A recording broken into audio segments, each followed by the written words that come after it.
Hey everyone, this podcast is part of Story Mode, the podcast network of Gamefully Unemployed. You can support us and gain access to other great exclusive podcasts at patreon.com/gamefullyunemployed. That's patreon.com/GAMEFULLY unemployed, which is spelled like it sounds.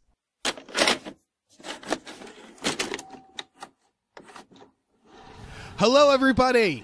Hey everyone! My name is David Bell. I am Tom Ryman.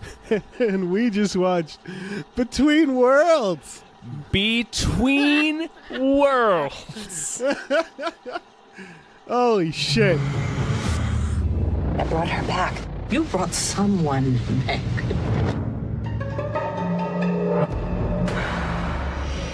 I missed you. When you go to the other side, are there other people there? So, it's kind of a wasteland in the theaters this weekend. Sort of. Captive State is playing. Captive State's the biggest new release, but our schedules were such that getting out to the AMC on this week was going to be a drag. And, right, and Captive State. I didn't want to like make a special exception for Captive State. Yeah, it's not. Nobody's scrambling to see Captive State. And I'm so glad we made this decision. Yeah, so we decided to watch the latest Nick Cage movie, Between Worlds, which we covered on a previous Hypecast, that is currently streaming. It came out, I think, the end of February. You can rent this bitch. Yeah, you can rent this. And should, I think. I'm not sure. Tom, what did you think about Between Worlds? There's a couple of glorious moments in it. It's like a really boring episode of Twin Peaks. Yeah, it is, isn't it? It's like a Twin Peaks storyline, but a storyline that like David Lynch knew could only sustain like a single 44-minute episode. Yeah, because they don't do anything with it. No, they don't. Yeah. It's. Whew. Yeah, it's crazy right out of the gate, or should I say, Nicolas Cage is crazy right out of the gate. Yes, it is kind of peak crazy Cage. There's some. This had like a 30% from critics on Rotten Tomatoes and like a 95 from audiences. There's some pretty majestic Cage in it. Yes. Yeah, the audiences knew what they were doing. It's nothing quite on the level of his motorcycle freakout and Ghost Rider. It's not that kind of Cage. No, but he does, spoilers, he does light on fire. He does. He sets himself on fire somberly while leader of the pack plays. Oh, it's so good. I'll give this movie a lot of credit for making a lot of bold choices. It was produced, written, and directed by one person. Yeah, Marie someone. Yeah. I looked her up and I don't think she's directed anything else. No, but I hope she directs more. This movie it's two different movies. Yeah. We're introduced to Franka Potenka. It's just the lady from Run Lola Run. Yeah. And Born Identity. And Born Identity, that's right. She can astral project while someone is strangling her. Yes. First thing, we see her character being choked like, in a bathroom. That's like a C plot. Yeah. That is a subplot. Nicolas Cage, I wrote this line down, so I have to find it. What the fuck was the line? There it is. Nicolas Cage, so he finds her being wrestled. Or not wrestled, choked. She's being choked. Yeah, in a truck stop bathroom. In a truck stop bathroom by some guy, and he says... he beats the guy up, and he says, "Next time, why don't you wrestle a man-gator?" So that's the tone of the movie right there. The movie, there's a couple, like the movie is very self-serious, but there's a couple of moments where the characters stop and almost look at the camera and say something to that effect. Well, Nicolas Cage is, he's not playing it like serious. When he's supposed to be drunk at the beginning, it's like a little kid playing drunk. Yeah. He's exposition drunk. He's so drunk he screams out exposition about his wife and kids. There's a scene later where after his spoilers he's boning Run Lola Run's daughter, who is actually his dead wife. We're just jumping right in that. And he's standing out in the yard in this excellent banana hammock, like this incredible Yes. set of grape holders, and she says, "Put on your pants. You're disgusting." And he looks down at himself, like he's just wearing a t-shirt and this thong, and he's like, "Well, I don't know why you'd say that." Right. And then the scene ends. There's a scene in this movie where so I guess we should say that I knew this was the plot, which is that her daughter, Nicolas Cage's dead wife, the ghost, inhabits this woman's daughter. And I thought her daughter gets into a motorcycle accident. Yeah, I thought this was going to be like a serious thriller, and it starts making itself seem that way. And then when Nicolas Cage just learns that it's his wife, they just start plowing each other. Yeah, they just immediately there's no conflict. I mean, there's conflict, but there's no conflict between them. He's just like, all right, let's do this. He is open to plowing her before he knows that it's his wife. They're watching TV on the couch, and she starts giving him a handy. Yes. And he just rolls with it. Yep. Nervously, but he can stand up and go, whoa, hey. Like, he can do something about it. Yeah. He does nothing. No, and he just gets a hand up. Yeah, that's before he even knows it's his dead wife inhabiting right. He the just thinks it's this brain injured daughter of this woman he's been sleeping with. Like he's having an ongoing affair with Run Lola Run, and then he just starts her daughter just starts jacking him off, and he's like, well, all right. He's like, 2 for the price of one. He has a ring on every single finger. Yes, and it's incredible. At first, I thought he was going to be just like this nice guy down in his luck. No, he's a scumbag in this. Yeah, he's a scumbag, and he's supposed to be. Like, you get halfway through this movie, and I'm like, man, I wish this guy would just light himself on fire or something. Yeah, and then he fucking does. Yeah, it pays off. Sorry, I knew I was going somewhere. Oh yeah, so this is what I wanted to bring up. So he's nailing the daughter, and there's like a daughter fucking montage. And at one point, he reads her his book, like Nicolas Cage's book. Did you notice that? I didn't notice that was Nick Cage's book, but he does read her. It says Memories by Nicolas Cage on the front. Oh, my God. So that was the point where I was like, yeah, this movie's out of control. Like, he's boning her in the real world and reading from Nicolas Cage's book, and then this scene is intercut with footage of them also boning in like the Black Lodge. Yes, like they're in this otherworldly place that I mean, it just looks like a set that has like black curtains hung up and some Christmas lights, but like, so it's like it's them boning in real life and then him boning his actual wife in the Black Lodge. So I looked it up. I don't think Memories by Nicolas Cage is a real... oh, wait, maybe it's a real book. I'm having trouble finding it. It better be a real book. Yeah. This... No, it's not. Movie. It's not. It's not a real book. That raises more questions. Way more questions. That's perfect that it's not a real book. I love that it's not real. What the fuck is happening? This... Man. I love this movie. This movie is pretty incredible. Holy shit.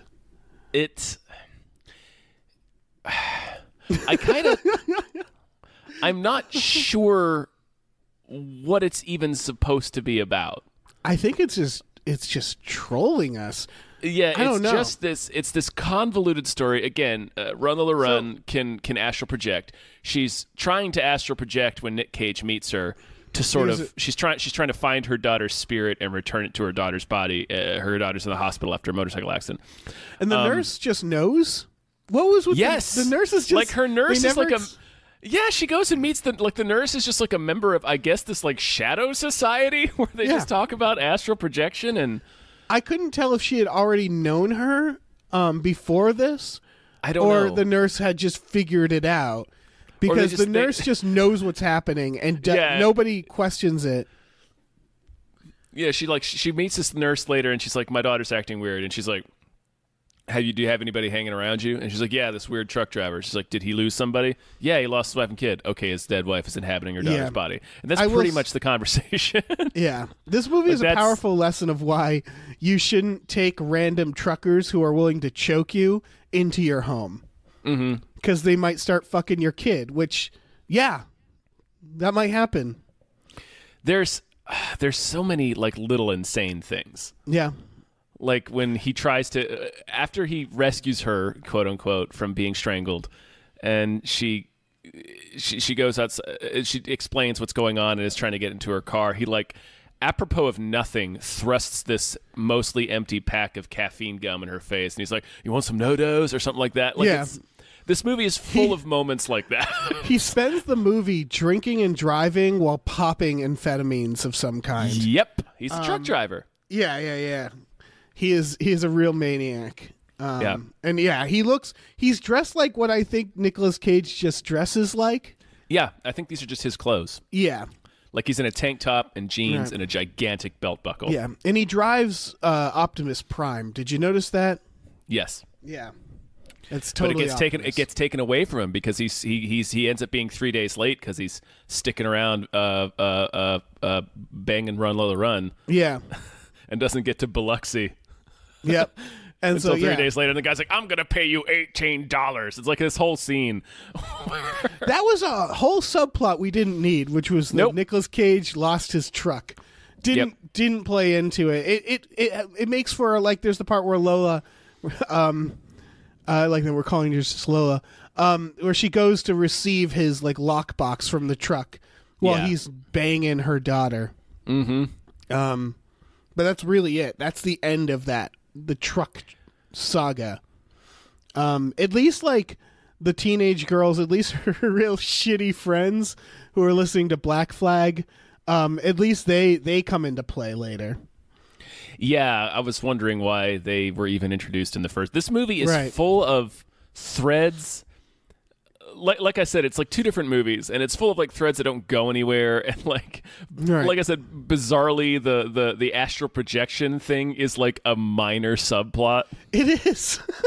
It sort of plays in at the end with because we should talk about what Nicolas Cage's wife, why she died, which is their house burnt down while Nicolas Cage was out doing a job, killing her and their 5-year-old daughter. Yes, which there's a scene where he's explaining and says she was 5, and then immediately afterwards it's another like, okay, he's explaining to Lola the tragedy of his life, and he says, "My daughter was 5," and he shows 5 fingers, and then it cuts, and then it shows the same shot again. It's like, "She was 5," and he does the 5 fingers again, so it like hits us twice in 2 seconds. I remember they that really scene, want us to know she's 5 years old. The editing in that one sequence, because none of the other sequences were edited that way.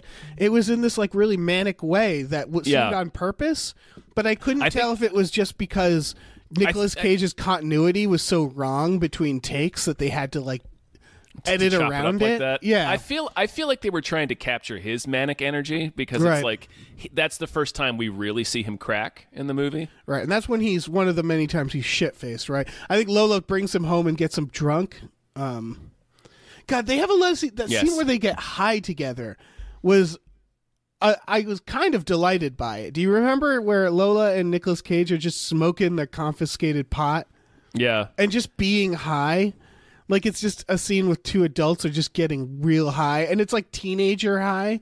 It's like high for the first time type of high. They're like in the basement, and Cage is like, "Woo!" Yeah. He strips naked and like it's real embarrassing. And then she has this real weird delivery of a line where she's like, "It ought to be because her daughter's friend Mike is the character's name."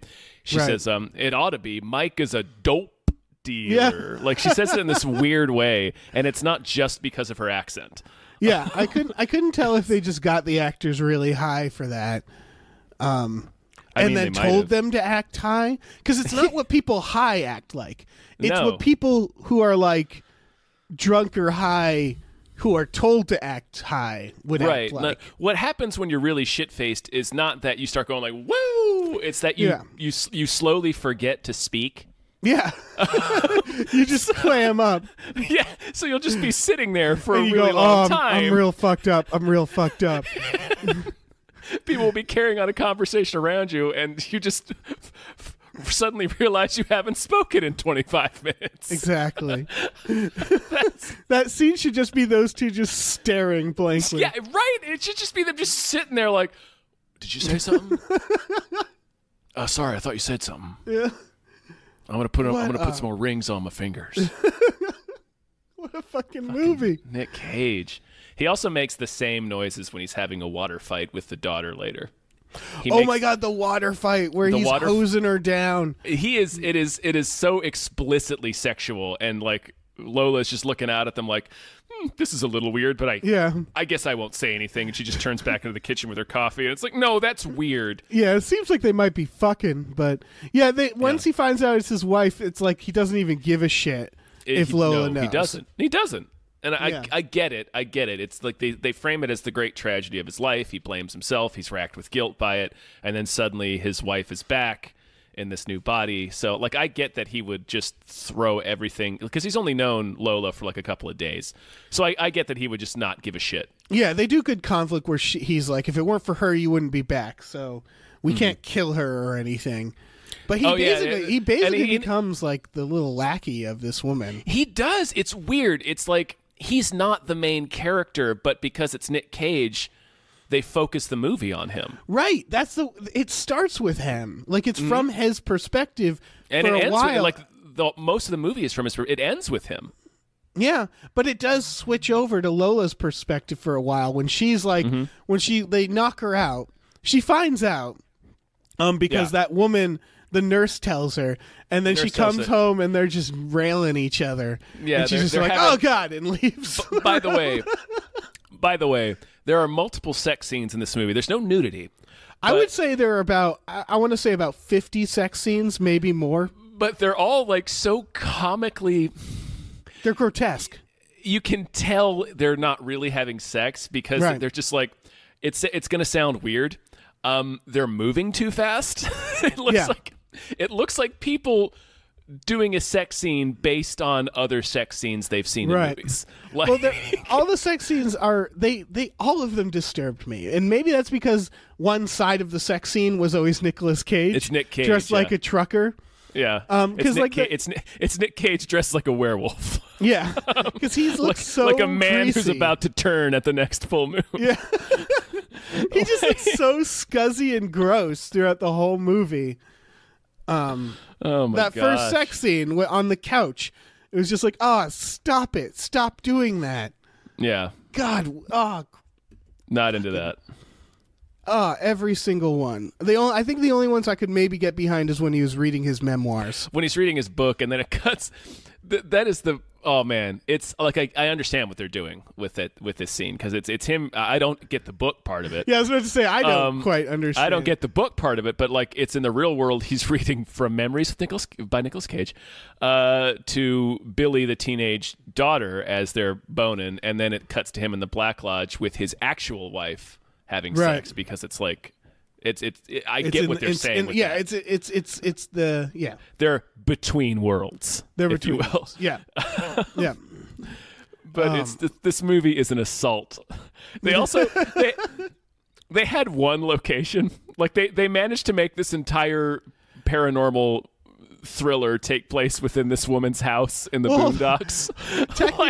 Technically, I think they had 3, but yes. Yeah, they have an apartment. Pretty much that house. And they have like a trucking bay, and that's it. It's very small scale, this movie. Yes, yeah. Which is weird. I don't know, the whole thing's weird. There's not much in terms of special effects. They have to do some fire effects at the end. Yeah, but that's pretty much it. Yeah. I mean, in terms of effects. The one part, there's... Weirdly enough, the part where the low budgetness of this whole affair really jumped out at me was the moment when Nick Cage is in the house boning the daughter. Lola's coming back from the impound or whatever with his box of that had his wife's wedding ring and a photograph in it. It's a lockbox, and she opens up the lockbox and looks at it, and she's just kind of sitting in the parked car out in front of the house. She gets out of the car, and the door ajar noise starts playing. For some reason, that like rocked me to my core. I was like, "Oh, this is a low budget film." Because like normally you wouldn't hear that. Yeah, they couldn't like Foley the scene later. Yeah, they just had to be. Oh yeah. Oh no. You know what? Oh, like, you know what? On a real production, they'd take that noise out. You know what did it for me actually? When I was like, I think this is a very small budget. It was the camera. It was very. They did a lot of like wide angle close up, like almost fisheye shots, and you could sort of tell. Like I'm pretty sure this is shot on digital, and I'm pretty sure it absolutely is. Yeah, it was shot in a way. It felt like it was shot in a way where they would be like in the hospital, and Nicolas Cage would be like lying on the couch in the waiting room or whatever was happening, and the director was like, "Look, we got 15 minutes. Get in there. Get that shot." Like it felt like a lot of that. Like they were almost stealing shots, but obviously not really. But they didn't have much time to shoot anything. Like I would be willing to like if someone told me that they never did a second take of any scene or any given shot, I would believe it. Specifically for Nicolas Cage. They had a lot of they clearly had Nicolas Cage. This is the weird part. Yes, he's committed. Like in the scene where he basically gets fired and they take his truck from him when he's in the boss's office, we never get like coverage of the boss. Like it's like a wide shot of the whole room, and most of the scene takes place in that wide shot. Right. And then there's an over the shoulder shot from behind the boss. We never see the boss's face clearly. Yeah. It's just shot in a rush way. Did you notice there are shots that are like slightly askew, but not in like a Gilliam way? Not in like just a knocked off balance. Yes. Like the cameraman had a shoulder injury that day. Again, in the infamous door ajar scene, they clearly had the camera just set up on the seat because when she gets out of the car and slams the door, the entire picture shakes. Yes. Yeah, there was a lot of really low budget moments like that. Yeah. But they spent all their money on Nicolas Cage is what happened. And they had this idea, and by God, they wanted Nicolas Cage to carry it out. Lola's a real actor too. Oh, yeah. You're right. She was just in that Tom Hardy show. Yeah, so she's not fucking cheap either. She's not nobody. I mean, she's not Nicolas Cage, but she's not a nobody. No. So it's like they clearly shelled out all their money on their two leads. Which honestly was a smart move. Like again, I don't hate this director because she clearly had a strong vision and wanted to make this fucking crazy ass movie.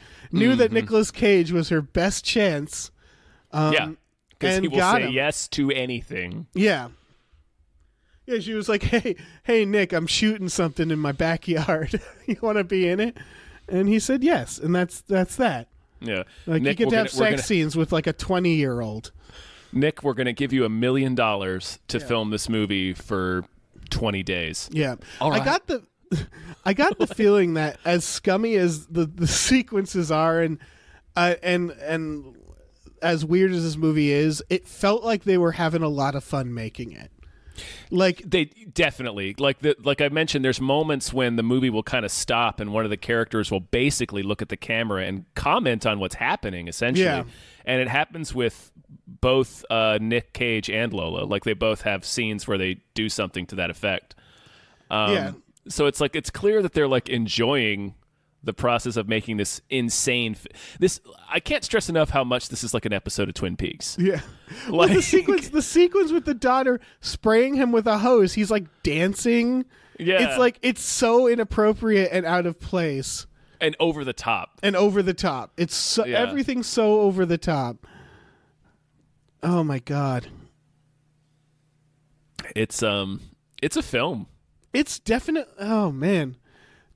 a film. Nicolas Cage shoots and kills a teenager in this. By accident. Yeah, but he still does it. Like he and Billy / Mary, Billy's the teenage girl, Mary's his dead wife.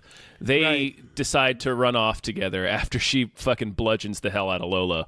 And that's actually like what you pointed out earlier. That's not a bad scene in terms of character stuff because like where she's like, don't worry, she's a tough bitch. Well, no, but Nick Cage is like, well, did you have to hit her so hard? Like he's like clearly distressed by it.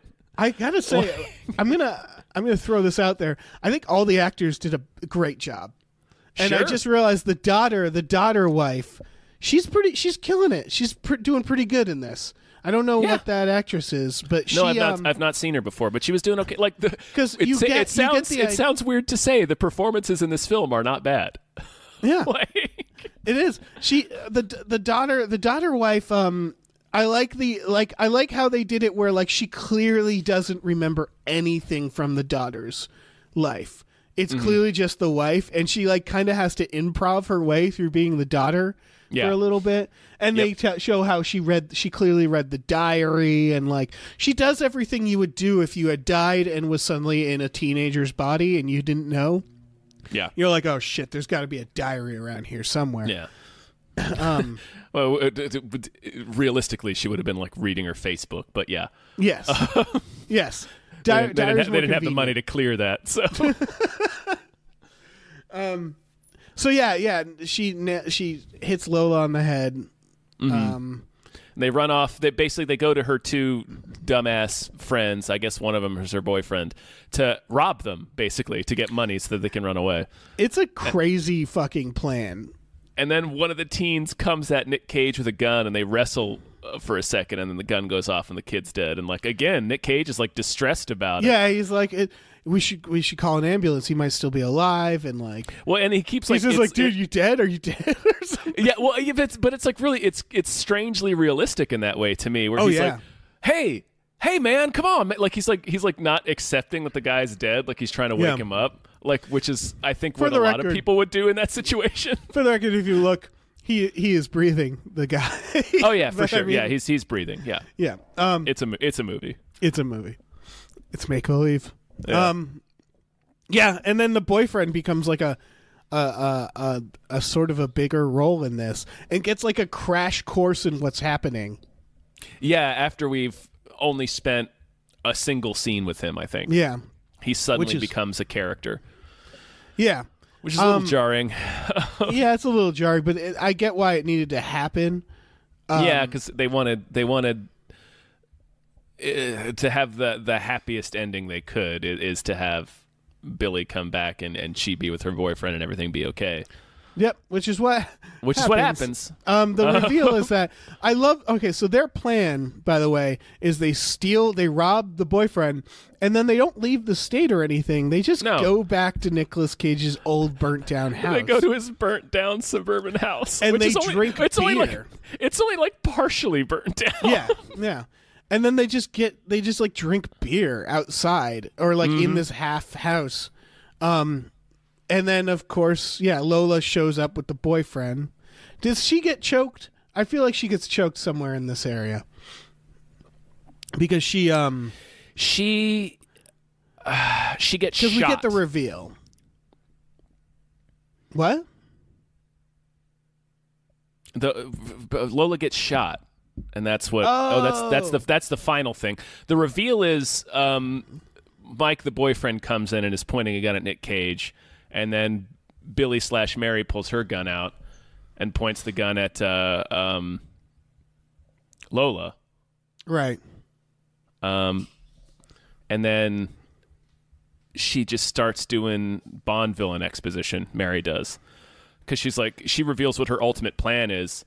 Like she says, when Mike is pointing the gun at Nick Cage, she says, nobody gets to shoot this sad bastard except me. And Nick Cage is like, what? Right. And then she's like, her ultimate plan was for them all to be dead together. And then the reveal is that she actually suffocated their daughter before burning the house. Like she didn't really mean to burn the house down. She wanted to murder-suicide herself and the kid and have Nick Cage come home and find it, was her plan. She keeps saying, like, I don't do good alone or something. Mm-hmm. Yes, yeah. That's the running theme. Yeah, it's pretty obvious from the start that she's sinister, that it's like, oh, she totally killed the daughter. Or at least it was to me because of those phrases. Because she was... And, like, the moment she inhabits the daughter, she's, like, psychotic. So... Yeah. So it didn't surprise me that the wife is she's a villain. And Nicolas Cage sees his daughter. Nicolas Cage breaks. That's what happens. Yes, he does. He snaps. As soon as he hears that his wife murdered his child, he's gone. Yeah. Like he gets up and wanders off as the final showdown of the film takes place. He just wanders off. It's a great moment because you realize, because I'm watching it, and it's like when she's rubbing his junk as the teenage daughter, he thinks, And it was just like, oh wait, is he not the good guy or is this movie bad? You know, like I couldn't decide at that point. It's a little bit of both.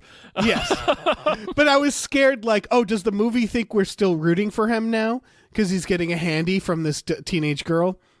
And then it's slowly like, okay, he's not the good guy.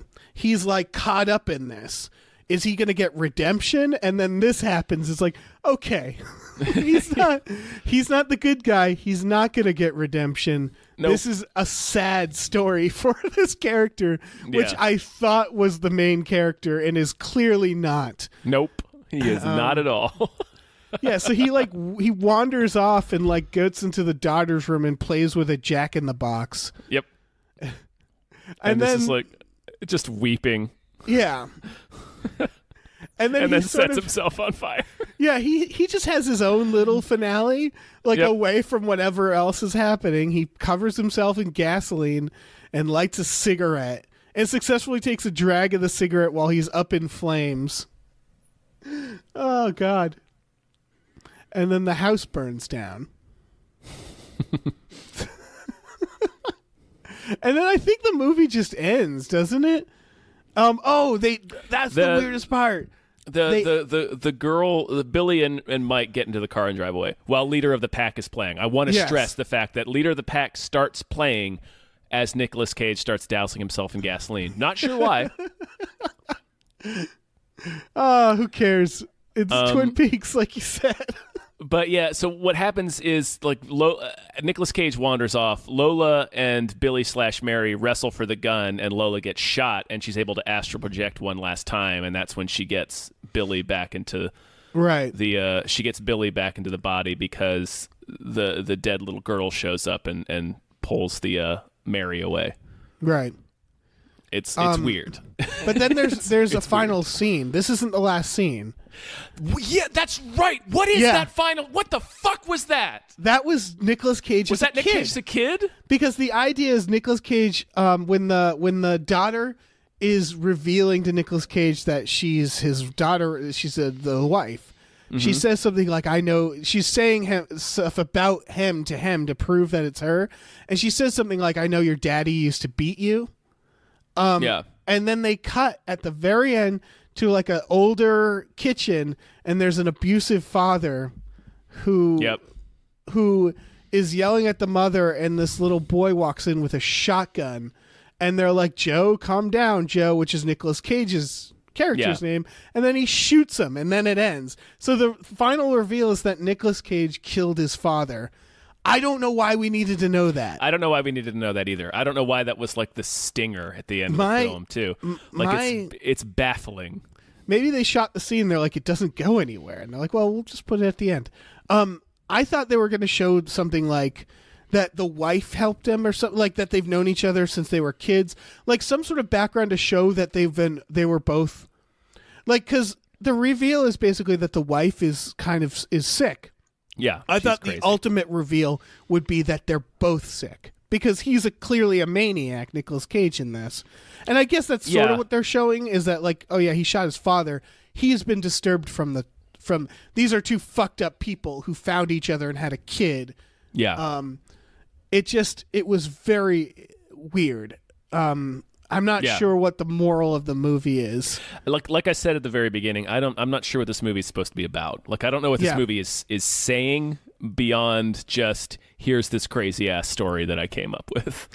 Like, I mean, I don't think it means anything. It's just I'm trying to think. I'm trying to can I pull meaning from this? No. You can't. This movie defies you to pull meaning from it. I think the main moral again is if you're getting choked by a dude at a truck stop and another dude comes up and calls himself the man gator, don't take that second dude home with you, especially if he's drunk and driving. Yeah, and then shoves like a half-eaten pack of caffeine gum in your face.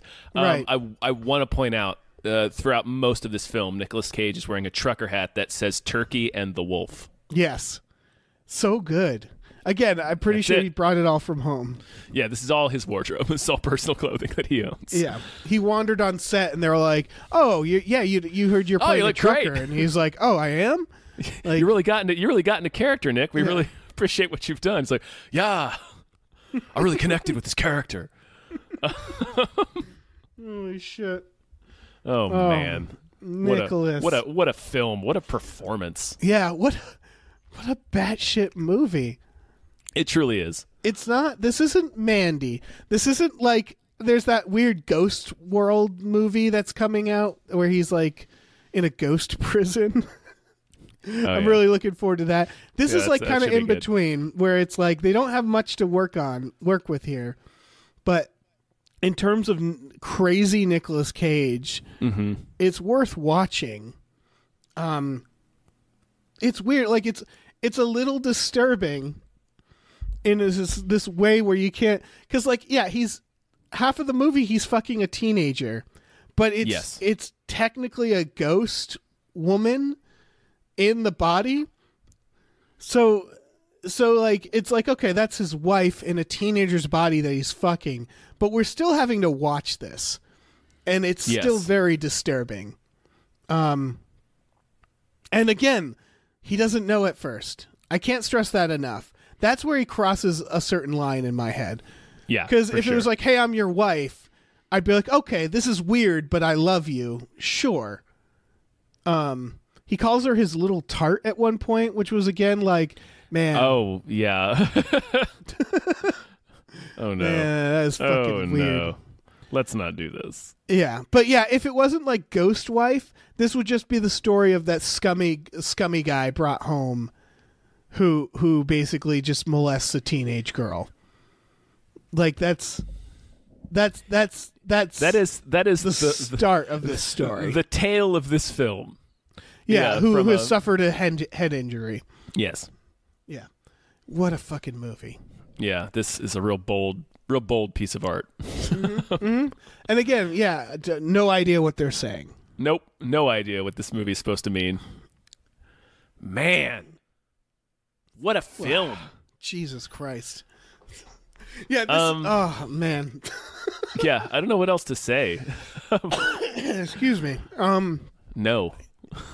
I think I'm thinking about stuff like, do I recommend this? And it's like, if you know what a crazy Nicolas Cage film can be, and if you're down with that, yeah, then I think so.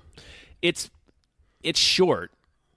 It's only about 80 minutes long. Yeah, and that's a great part of this. Which is a good part of it. It's still pretty boring in stretches. Yes. Like I was, full disclosure, I was looking at my phone a lot while this movie was playing. Right. Yeah, I did that too. So I mean, you might have to have like a bunch of friends. Yeah. Well, here's the thing. That could backfire too, because I feel like this is the type of movie where once he starts fucking a teenage girl, your friends are either going to be like, this is hilarious, or they're going to be like, I don't want to watch this anymore. Yeah. Yeah. Like, it depends on your mood. And it's just oh man. Yeah. It's just a really weird movie. I mean, the actress is clearly not a teenager. I don't know if that helps. And again, it's technically not a teenager in any sense. It's a ghost in a teenage girl's body. Right. She's not in the body at all. Like, it's not possession. She's not in there. She's out in the ghost world. So, like, morally speaking, it's technically on the level. But it's like, that's also, I feel like that makes it weirder. Also, her boyfriend Mike is clearly like 27. Yes. Like yeah. You're not watching like that dude is not in high school. It should be noted. No, like child actor or underage actor was forced to have sex scenes with Nicolas Cage. No. That said, that one scene where the little 5-year-old girl shows up, Nicolas Cage is there. I was like, I don't know about this. Like, nothing bad is happening, but it's just like, I don't know if you should put a kid that close to Nicolas Cage. Right. It's like putting a kid next to a tiger. Yeah, exactly. You don't know what sort of who random explosion of crazy might emanate out of Nick Cage. God damn this movie. Yeah. It's putting a kid next to Nicolas Cage is like showing a kid an R-rated film before they're really equipped to handle it. Exactly. It's going to really fuck them up. You have to be equipped to handle Nicolas Cage before you see Nicolas Cage. Even if they don't remember, like if you gave Nicolas Cage a baby and let him hold it for a while, I guarantee that baby would grow up, and like the moment you put on like Raising Arizona or something, he'd start screaming and he wouldn't know why. Yeah. Yeah. He'd just have this deep fear in them. Mm-hmm. Yeah. Just the presence of Cage would be forever embedded in its soul. Yeah. So yeah, I'm gonna say for the Nicolas Cage collector, for someone who's like, I want to watch all the crazy Nicolas Cage, see this. It's worth seeing for crazy Nicolas Cage. If you're like a horror movie fan, don't see this. If you're watching this movie for any other reason than than irony, don't watch this movie. Yes, exactly. It's not good. It's boring. It's what genre is it? I don't, like I said, it's a Twin Peaks episode. Yeah. It's like part supernatural thriller, part soap opera. It's like a less exciting version of Hideaway. What? Yeah, I guess so. Yeah. That's it. Know. I can only recommend it to people who want to watch crazy Nicolas Cage. Only if you're watching it and be like, hey, let's watch this fucking batshit Nick Cage movie. That's the only reason to watch it. And it's not like over the top fun like Season of the Witch or a Ghost Rider movie. It's no Wicker Man. It's no Wicker Man. There's no BC. There's nothing that reaches that level of Cage. Yeah, there's no dressed like a bear punching people. Nope. God, what a great movie. This movie doesn't quite reach. So even then, this is like a lukewarm recommendation because this movie never quite reaches the true spectacle of what a batshit Cage movie can be. Yeah, if you're putting on like a crazy Nicolas Cage festival and you need one more movie and you've covered all the others, yeah, put it in there. You could slide this one. It's a svelte slide it near the minutes. beginning. Yeah, near the beginning. You don't want to close with this. No. This could open for another crazier movie. Yeah, you close with like The Wicker Man. Yeah, put this on while like the guests are coming. Right. Well, like you're waiting for food, you're like getting set up, and people are milling in. This is the one that can be on in the background. And every once in a while, somebody will look over at the screen and be like, "What the fuck is happening?" Yeah. Oh man. Yeah, for sure. Yeah. Yeah, I guess that's it. I think that's it. I think that's a sode. Yeah. I don't know what else we can say. I think we successfully covered Between Worlds. No, I don't think there's anything more to say about this. No, this movie. It's bad. It's a bad. It's pretty bad. Yeah. Yeah. So yeah, do you want to do the pluggables? Yeah, I mean, guys, we have a Patreon. If you don't know about it yet, patreon.com/gamefullyunemployed. We got exclusive podcasts on there. One is called Tom and Jeff Watch Batman, and it's about Tom and Jeff watching Batman. The other one is Fox Mulder is a maniac, and that's about that. It's about Fox Mulder in the X-Files, and he's a maniac. So you get that stuff if you give us money on the Patreon. Not even a lot of money, just $5 will get you that stuff. 5 little measly old dollars. Yeah. Plus, we got all sorts of other cool stuff that we do with patrons, so check that out. Yeah. We got a store, tpublic.com/stores/gamefullyunemployed, where you can get some shirts. You can get some shirts. You can. We Twitch. We do Twitch, yeah. Twitch.tv/gamefully_unemployed. Yeah. Watch us play games. Mm-hmm. We do all sorts of stuff. We're all over the fucking place. We're out there.